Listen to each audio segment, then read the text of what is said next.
Charles Nyamuntare urukuru ekitongore kya Muboko Integrated Farmers Organization ekyabire imiteegi nagira ngo ebikondo byingi byibirwe. Which they go and turn into cash. That is very big problem. Even as we're in this meeting, one person was arrested with 10 fencing posts. What I'm saying is that people should own those projects because it's theirs. It's on their land, yes, however much we are taking it as a buffer zone currently, but it's theirs. The only thing is that people never wanted to own the project. Emiti ya bambu ekabiyarwa bwa nyuma y'omugyera gwa Nyamwamba kuguma niguboga amizi gakatwara ebintu by'abantu hamwe n'abantu. But for now, we just have to pray that our bamboo colonizes and the root system holds the soils, that we can have an impact of a reduction of flood impact to the people. But for now, the root system is still young to hold the flood waters.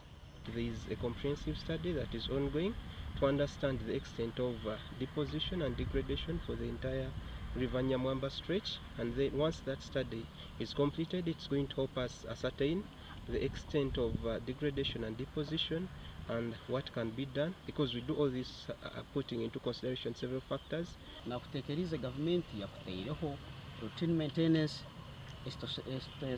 nakereka station ya machines hano machines zikaje zigena mu Nyamwamba muniziha silt no manya kunu ifo ekisaro kirukwija kiruge ruguru kije kina amani mengi cyetwekere silt cyetwekere itaka cyetweke emiti abukwanjye rugana pressure hatuchuka kuno hasi kitandika kulekera kiremerwa kupushinga biriye bintu bikozereke bikirese kitandika kubisiga hawo hatu no sanga kitandika kukinga kuno nikirugaye kigaruka kuno kigarukaye kuba batekaho na machines zikaikaraho akaba routine maintenance mu Nyamwamba ikirumashe kizibu ndi hari cyo kijya kwaho.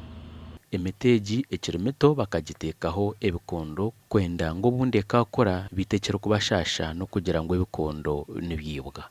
Twinemo abantu bari kuri SNJI project nibaza kuhotsa nico uri kureba kabube Nyamushana kabube shazinga he nitugezaho ku patrollinga turebe in case ko twakushanga bahokize tuhazimye habo kuba mu season hwire bakotsa haruguru hariya.